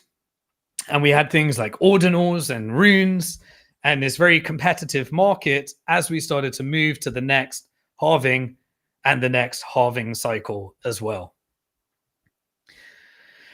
So the use of ordinals basically meant it where people could build what was built on Ethereum, in launch, NFTs, in launch stable coins, and allow there to be a competitive market for Bitcoin so that the miners could then get their subsidies as Bitcoin halves and the block reward subsidy. And we just have this amazing free market. Those that own the public miners, they prefer the fees to come in. The miners like the fact that there's a competition for, being able to spend Bitcoin and pay transaction fees. This creates the market for Bitcoin halving to continue to prevail.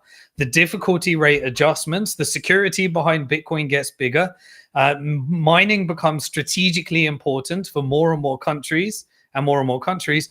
We just have this Austrian economics, free market, hard money, where Bitcoin gets stronger and stronger and stronger at every halving cycle, which means that the miners have to sell less Bitcoin in order to cover their electricity cost.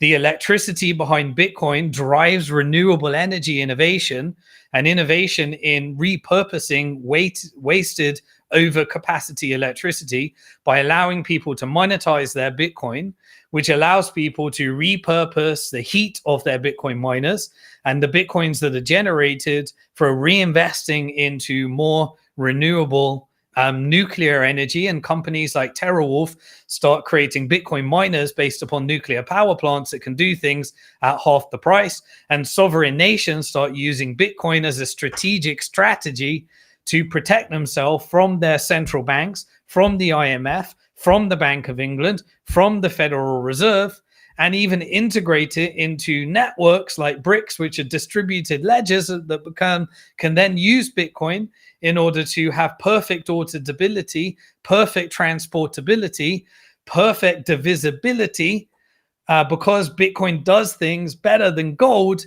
in a global digital environment as well.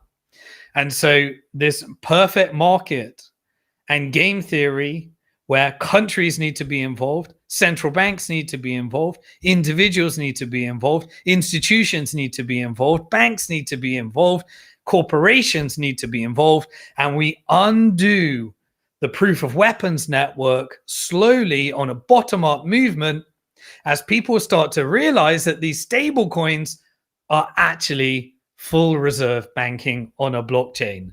What I originally tried to create when the Bank of England said no and tried to censor it.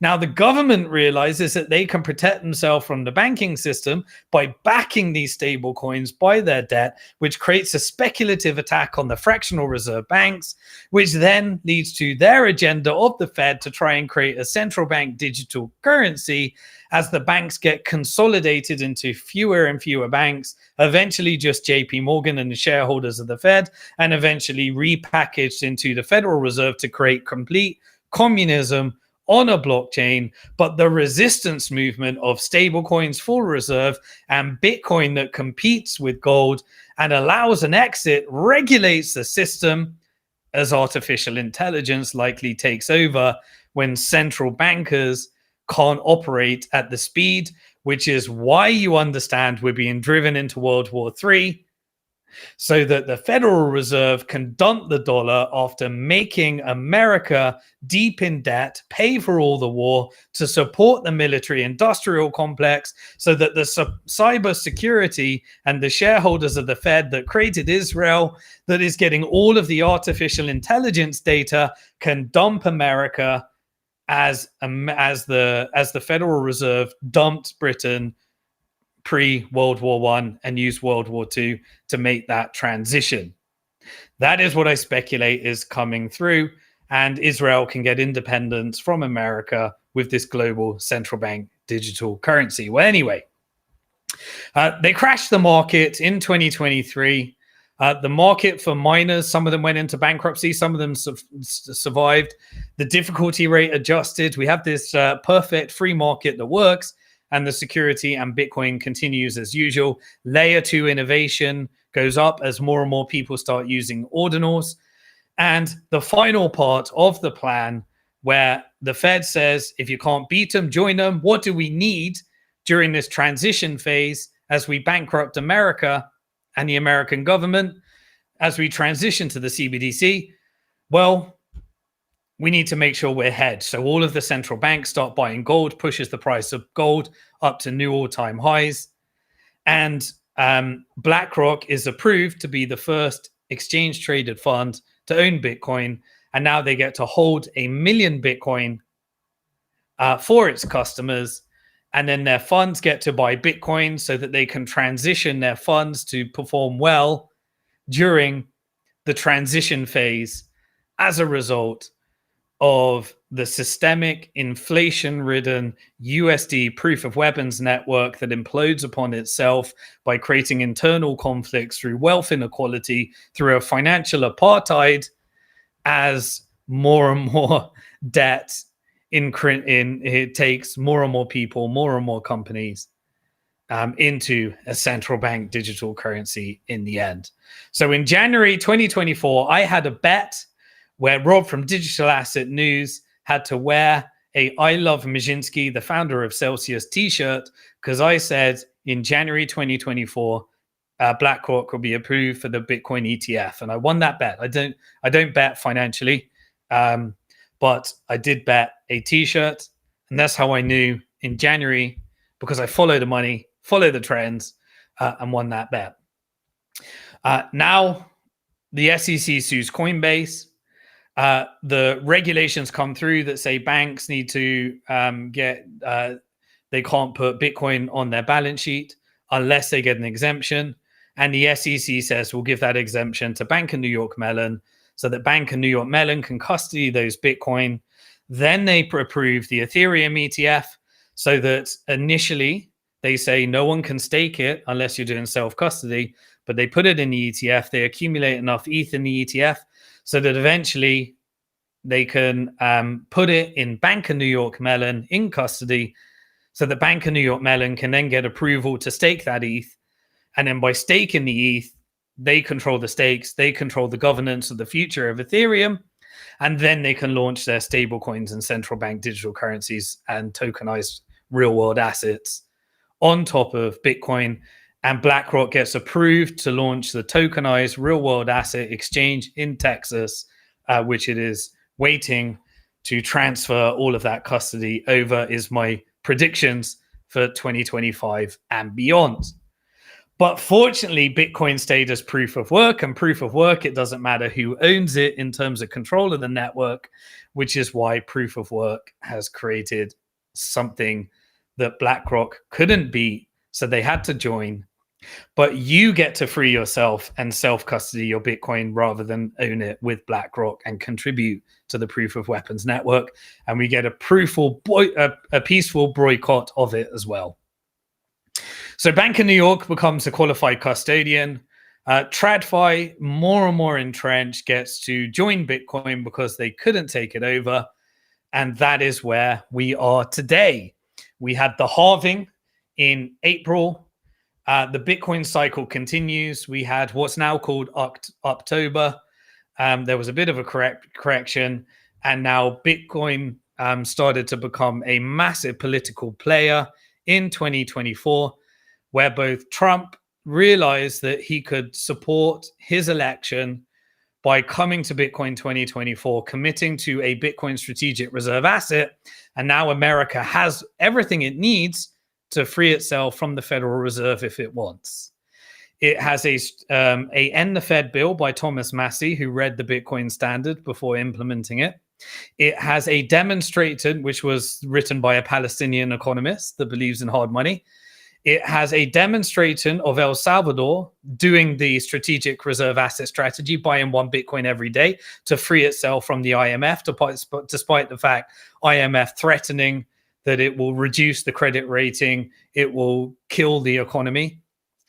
Despite the Bank of England threatening, despite even the US implementing a national security risk through Bitcoin, El Salvador having a Bitcoin strategy bill passing, it now has, if you want, the ability to implement the End the Fed bill, which could be implemented over a multi-decade strategy, doesn't have to be right away. It has a Bitcoin strategic reserve asset strategy, and it has all the beta tests that it needs to free America from the clutches of the Federal Reserve that wants to drive America into World War III to launch communism on a blockchain and a central bank digital currency as predicted, and usher in the new power of Israel controlling cybersecurity and artificial intelligence. But at the same time, the Bitcoin game theory, I believe, will resist. And so we have every country that can decide to free themselves from those central banks, and you can front run everybody because the world hasn't figured it out yet. And you can still, because of the way that Bitcoin was designed, we had the halving in April, and the cycle still continues. And I believe it will continue into the second year of the halving in 2025. So now we have game theory for individuals, game theory for companies, and game theory for sovereign nations.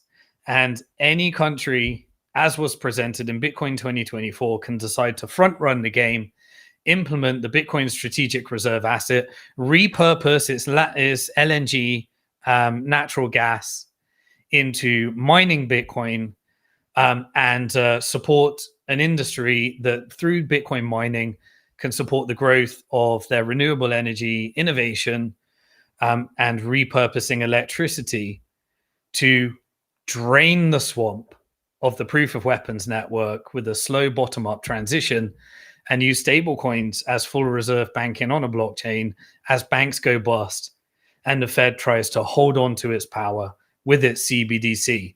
But maybe America and the rest of the world would choose the Constitution. But it doesn't matter because it's bottom up, and it will happen anyway. And that's why we try and protect more and more people. And that is my prediction for 2025 beyond. And that is my celebration and thank you to Satoshi Nakamoto of the 16 years on the 31st of October 2008 that launched the Bitcoin white paper that coders in a bottom-up movement decided to implement, and miners decided to mine, and nodes decided to verify, and companies decided to grow, and the regulators decided to shut our company down from being a non-fractional reserve bank so that we could build a securities business and allow people to get exposure to Bitcoin throughout the whole way. And so we will do, and I will continue to do, till I have my last breath, support as many people in getting Bitcoin in self-custody, and as many companies in protecting themselves with Bitcoin, and as many sovereign nations in freeing themselves from central banks, and as many central bank digital currencies backing them by Bitcoin to create game theoretical scenarios where eventually my deluded belief that we can end the proof of weapons network and create a game theory where we don't have to back this by war, and diplomacy is the way forward, and we can defund the deep state, and we can expose this deep state because the real media exists, because WikiLeaks exists, and people can still contribute Bitcoin as we learn how corrupt our governments were, and how corrupt our democracies were, and how every single war was a banker's war, thanks to the Bank of England, the Federal Reserve, the Bank for International Settlements, the International Monetary Fund, and the World Bank, as we expose the centralization and combat it with decentralization while the world starts to figure that out. I will continue to do Bitcoin Hard Talk each and every week, and next week we'll be back with Bitcoin Hard Talk episode 63, where I'll cover everything that happened over the last 2 weeks in Bitcoin, macro, and geopolitics. If YouTube bans it, I'll make sure it goes into the Bitcoin Hard Talk membership portal. Go to simondixon.com. If they ban it, we'll make sure that it goes up there with the complete archives, and I'll make sure you're up to date with everything that happens each and every week. Next year, I'm going to be releasing the free 4-part video series where I'll review the 2020 Great Depression of the 2020s video series. And I'll be launching the Bitcoin Wealth Builder program again, to support anybody that wants to implement a strategy to be prepared for a hyper-Bitcoinized world a hyper AI adoption world that may take away your income, and a CBDC world that may take away your life, liberty, and freedom if you haven't prepared for it as well. I'll be launching that in 2025 to get as many people to own self-custody Bitcoin and replace their income with income, and do it in a way where they can prepare for exactly how I prepare myself as well, even if whatever the price of Bitcoin may be. And I will continue to support the Bank to the Future team that has built the all-in-one Bitcoin investment platform in the jurisdictions, has secured all of these different registrations and licenses, and stayed ahead of all the different regulatory crackdowns so that people can own Bitcoin, withdraw it into self-custody, stake their ETH for income in a registered virtual asset service provider, convert their fiat currencies, offboard them from the proof of weapons network into full reserve banking through stable coins, in an environment where it meets the regulatory requirements and audits, buy Bitcoin public shares, and continue to make a market for the private equity that supported the growth of this Bitcoin industry, and integrate the whole thing with tax technology bespoke for building Bitcoin wealth, and an inheritance plan that allows people to build intergenerational wealth through asset protection structures, and make sure that is integrated into a seamless way in what is now the longest standing company in Bitcoin, Bank to the Future, and the first regulated Bitcoin securities business that will adjust to all of these changes. And so I want to end with a happy 16-year anniversary to Bitcoin. And always remember, even though I cover some very, very dark things, you are alive at the most interesting time in financial history. Some are going to get hurt. Others are going to do really well. And I want you and as many people to stay on the right side of this change, and do it with peace, love, and unity through education and holding our governments accountable, and you learning the realities of the world rather than the propagandized version of the world that will creep you into a CBDC and losing your life, liberty, and freedom, and trick you into putting your Bitcoin in the wrong place, and fool you into not being prepared as artificial intelligence goes from centralized to open source and decentralized. And all of this technology follows the path of Bitcoin to give you decentralized ID, decentralized and open source AI, and change the world for a better place. And we'll share that journey together. So head over to simondixon.com if you don't have a free membership to Bitcoin Hard Talk, and I'll email you every week to make sure you're up to date with everything. And I will see you next week in episode 63 of Bitcoin Hard Talk. Peace.